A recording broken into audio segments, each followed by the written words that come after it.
बिस्मिल्लाहिर्रहमानिर्रहीम। Dear students, अस्सलाम वालेकुम। आज हम stars academy Allama Iqbal town e learning app के ऊपर डिस्कस करने जा रहे हैं फिज़िक्स का यूनिट P10 फ्री कंटेंट में से। आपने इसका लेक्चर लिया होगा और फिर स्टूडेंट आपने ये टेस्ट अटैम्प्ट किया इलेक्ट्रोमैग्नेटिक इंडक्शन का। हमारे पास आर्टिकल है और इसमें से हमने किसको स्टडी किया था, ट्रांसफार्मर को। तो स्टूडेंट ये आप जो ई लर्निंग ऐप के ऊपर फ्री कंटेंट जिस तरह आप देख रहे हैं लेक्चर, अगर आप पूरे कंप्लीट यूनिट के लेक्चर्स, कंप्लीट यूनिट के कंप्लीट टेस्ट ये अगर आप अटैम्प्ट करना चाहते हैं तो student stars academy paid content लें और थाउजेंड्स ऑफ एमसीक्यूज इस तरह से आप उनकी डिस्कशंस अटैम्प्ट करेंगे। थाउजेंड्स ऑफ एमसीक्यूज आप ऑनलाइन अटैम्प्ट करेंगे, असाइनमेंट्स लेंगे, लेक्चर्स लेंगे और बहुत सारी एक्टिविटीज़ और यूट्यूब और इसके अलावा व्हाट्सएप की सपोर्ट आपको 24/7 मिलेगी। तो ये सब लेने के लिए आप फौरी तौर पर स्टार्स एकेडमी के पेड कंटेंट लें और अपने मेडिकल टेस्ट की तैयारी करें। ठीक है, तो चलते हैं हम अपनी डिस्कशन की तरफ। स्टूडेंट हमारा पहला क्वेश्चन है student, the turn ratio of transformer is 10, it means that. इसका क्या मतलब है? देखिए स्टूडेंट, टर्न रेशियो का मतलब होता है number of turns of secondary to number of turns in primary which is equals to 10। तो ये बेसिकली रेशियो है। तो यहाँ से अगर हम NS निकालेंगे तो स्टूडेंट वो कितना आएगा, वो 10 टाइम ऑफ NP आएगा। इट मीन के सेकेंडरी की टर्म्स जो है वो 10 टाइम है किसकी, प्राइमरी की। तो ये देखें स्टूडेंट, कंप्यूटर ने वही आंसर दिया है कि सेकेंडरी की 10 टाइम है, इसका मतलब है। ओके, चलें आगे बढ़ते हैं स्टूडेंट। अगला क्वेश्चन है हमारा, ट्रांसफार्मर कन्वर्ट्स। तो यू नो ट्रांसफार्मर किसको कन्वर्ट करता है, AC EMF को या अल्टरनेटिंग EMF को, अल्टरनेटिंग EMF को कन्वर्ट करता है किस में, स्टेप अप करता है, कन्वर्ट नहीं करता, स्टेप अप करता है और स्टेप डाउन करता है। ये आपके पास ट्रांसफार्मर का काम है। किसको स्टेप अप या स्टेप डाउन करता है, अल्टरनेटिंग AC को। तो यहाँ देखें AC into DC, no, this is done by the rectifier. Voltage into current, no. Electricity into magnetism, no.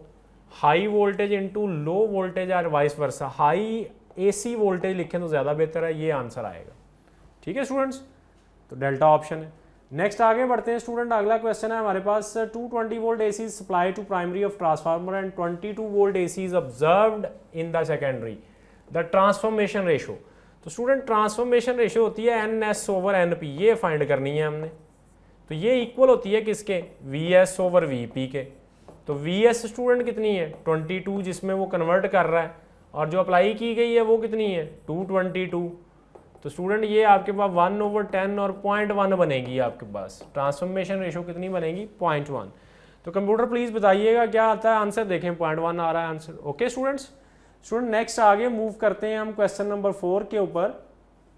Alakalanchi cell EMF of 1.5 volt is connected across the primary of step up transformer, turn ratio of this, the voltage across the secondary in volts is। बड़ा important question है और student ये PMC में question आ चुका है, लेकिन किस तरह से आया है, वहां लिखा हुआ था कि DC voltage is applied, DC voltage is applied across a transformer.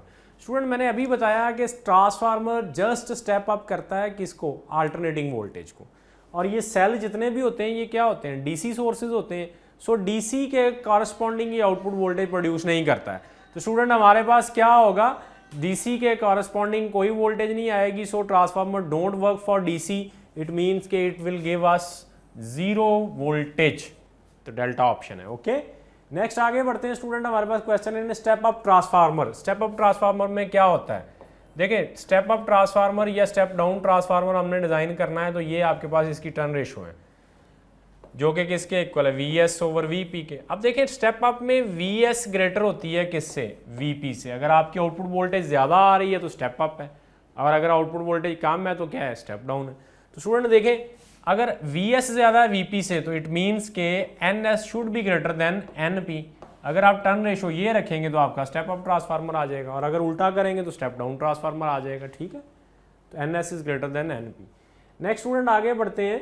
In an ideal transformer the voltage and current in the primary are, this is a voltage and current of primary. It means के student हमारे पास VP जो है वो कितनी है, 220 volt है, और IP स्टूडेंट कितना है, 2 एम्पेयर है। इन सेकेंडरी आर, ये सेकेंडरी का आ गया VS, और ये आ गया जी 1 एम्पेयर आ गया IS। द वैल्यू ऑफ जी ये सेकेंडरी में है, तो आपके पास the value of turn ratio basically है जी कितनी होगी, आपके पास क्या टर्न रेशो निकलेगी इसकी, ये आपके पास क्वेश्चन है। तो हम इसको देखते हैं जी किस तरह से ये सॉल्व करते हैं। सेकेंडरी में ये वोल्टेज वैल्यू है और आई ए करंट है, सॉरी करंट की वैल्यू आई ए करंट है, टर्न रेशो नहीं आई, ये आई एम्पेयर करंट है, तो ये आई की वैल्यू बतानी है कितनी आएगी। तो बड़ा आसान क्वेश्चन है स्टूडेंट। देखें V S over V P equal होता है किसके students, I P over I S के, ये रिलेशन भी हमने पढ़ा है। अब वी एस स्टूडेंट हमारे पास कितना आ रहा है 2000 है, वी पी कितना आ रहा है 220 जी स्टूडेंट, आई पी कितना आ रहा है 2 और आई ये कितना है आई है स्टूडेंट। ये हमने सॉल्व करना है, ये इससे कैंसिल हो गया, आप इसको मल्टीप्लाई करें और अगर आई निकालते हैं तो आई आएगा आपके पास इंटू 2 डिवाइड बाय 200।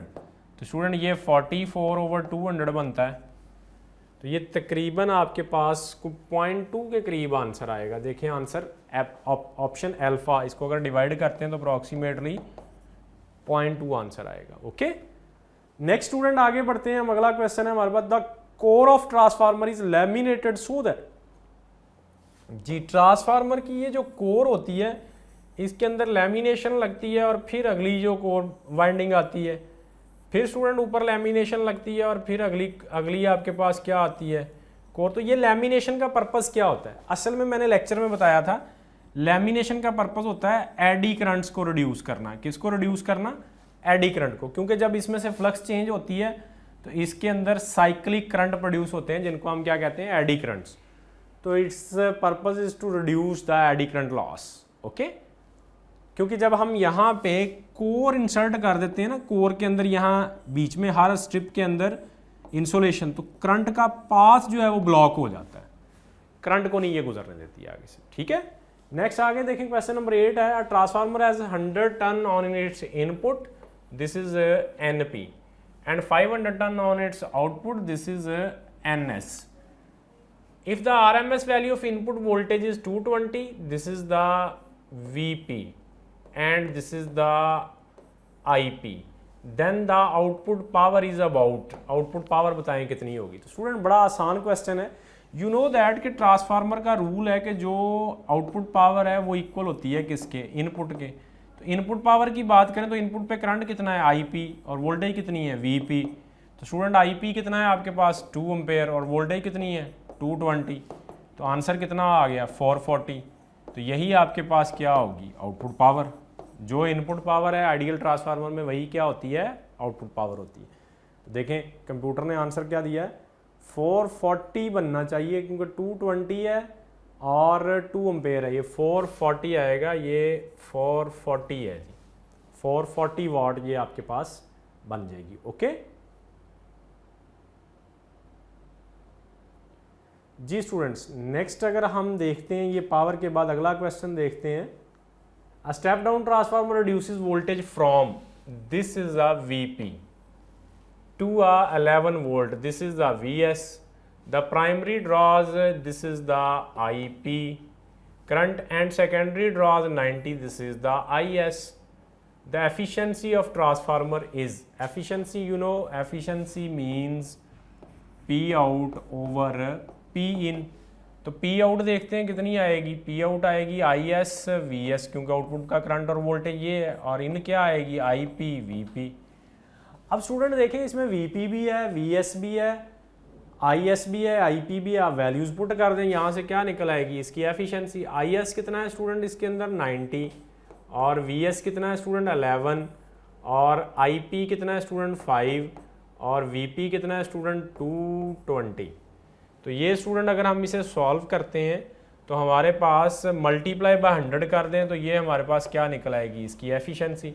स्टूडेंट ये 0 इससे कैंसिल हो जाएगा, ये 10 इससे मल्टीप्लाई होगा 900 हो जाएगा और मल्टीप्लाई बाय हो गया 11 डिवाइड बाय ये हो जाएगा जी कितना 110, ये 0 इससे गया ये 11 इससे गया, तो आंसर कितना आ गया 90% आंसर आ गया आपके पास। देखें डेल्टा ऑप्शन है जी, एफिशिएंसी कितनी है 90% स्टूडेंट नेक्स्ट देखें आप कि नेक्स्ट क्या है जी क्वेश्चन नंबर 10 है, ट्रांसफार्मर n इनपुट 50 है, n आउटपुट कितनी है 200, v इनपुट कितनी है 12 वोल्ट है और i इनपुट आपने क्या करना है 3 है, आउटपुट पावर इज, तो इसमें आपने आउटपुट पावर निकाली। ये बिल्कुल उसी तरह का क्वेश्चन है कि पी आउट इक्वल होगा किसके, पी इन के। तो आप पी इन की बात करें तो देखें हमारे पास वी इनपुट है और आई इनपुट मौजूद है, तो आई इनपुट इनटू क्या हो जाएगा वी इनपुट। आई इनपुट कितना है स्टूडेंट, देखें जी दिया हुआ है 3 और वी इनपुट कितना दिया हुआ है 120, तो ये तकरीबन 360 वाट स्टूडेंट बन जाएगा हमारे पास इसका answer. 360 what is mean 40 answer. ठीक है स्टूडेंट, तो ये स्टूडेंट हमारा फ्री कंटेंट का टेस्ट था। उम्मीद है आप इस टेस्ट को यहाँ अटेम्प्ट करने के बाद इसकी डिस्कशन लेके मुतमईन हुए होंगे। इंशाल्लाह आप अगर चाहते हैं कि इस तरह के आप बेशुमार टेस्ट विद लेक्चर्स अटेम्प्ट करें तो आप स्टार्स एकेडमी के पेड कंटेंट लें, फौरी तौर पे साइन इन हों और स्टार्स एकेडमी की ऐप के ऊपर और इसके पेड कंटेंट लें ताकि आप किसी अच्छे मेडिकल कॉलेज में अपना एडमिशन ले सकें। Thank you very much.